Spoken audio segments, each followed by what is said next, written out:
Happy Historic Marker Monday. I am Michele with Fun in Key West, and I am so glad that you are here.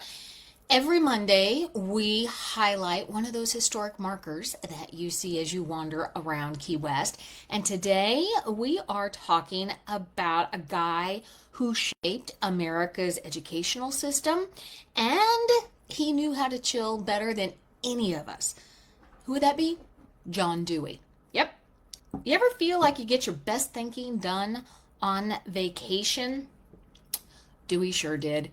And let's talk about him. So, who was John Dewey? I'm going to go ahead and stop right here, and I'm going to have a true confession. When I first started walking around Key West and saw these historic markers, and I saw the John Dewey House, I thought, hear me out, am I the only one? I thought that John Dewey was the maker, founder, creator of the Dewey Decimal System. Nope, he's not. That was Milton Dewey that did the Dewey Decimal System. And for those of you who are going, Michele, what in the world is the Dewey Decimal System? Google it, look it up. It's a way to categorize a library. But John Dewey was indeed part of the educational system and had a lot of impact on it. He was a renowned philosopher and educator, and he taught at the University of Michigan, Columbia University, and he helped found the philosophy department at the University of Chicago. He was the pioneer of progressive education, which was education built around democracy and critical thinking.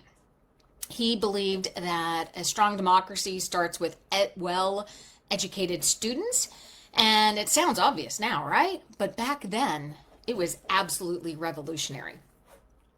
So basically, he was the new guy out there coming up with some new ideas.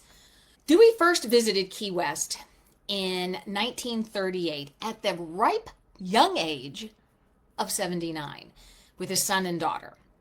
So at this point in time, Key West, it's the 1930s, it's in the midst of the Great Depression, and Key West has lost the cigar industry about 10 years earlier, and now it's just a poor fishing village.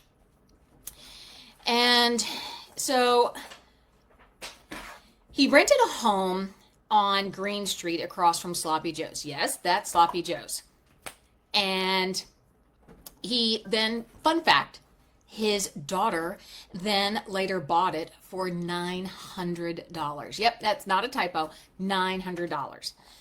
Later, John and his wife Roberta bought the home at 504 South Street in 1944, which is the official Dewey House as you walk around Key West. And thus, Dewey became one of the first true documented snowbirds. He escaped the hustle and bustle of New York City for the porch life of paradise in the wintertime. Now, productivity or not, we don't know, but Dewey is famously quoted for saying, "The climate here is too relaxing to be conducive to work." Any of us who have spent time in Key West, we will all agree that Key West is not an environment that you're going to really do a hard grind. But he did get some work done there. He loved the mood of the island.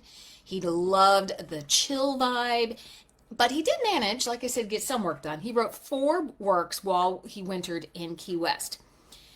In some of the letters that they found later, it revealed that he embraced the slower pace, the sunbathing, watching the fishermen bring in their catch every day, and then writing on his porch.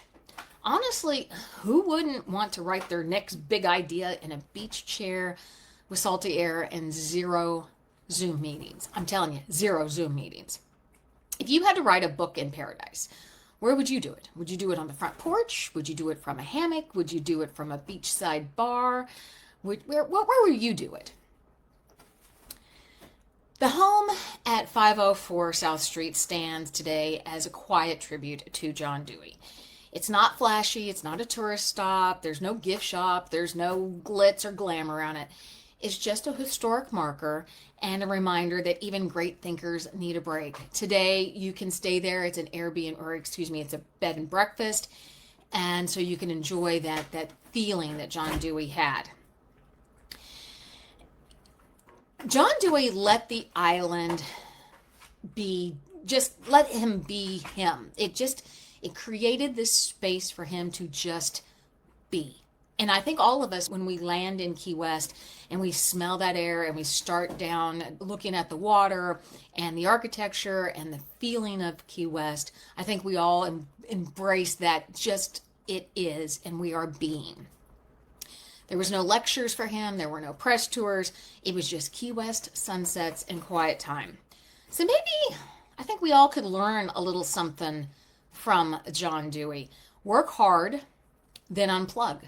He was doing a work-life balance even before it became a buzzword and people were trying to figure out what that is. So John Dewey shaped education. He escaped the cold winters of New York and embraced the slower pace of Key West. So the next time you're wandering around South Street, take a pause at his house and imagine him sipping something tropical on the porch. Have you ever passed the John Dewey house and didn't know the story? Well, tell me your most surprising moment or your most surprising story as you've passed by some of these historic markers. I told you mine. It was a true confession that I confused my Deweys. What's yours? What's your surprising fact that you learned or something cool that you didn't know about until you read one of these historic markers?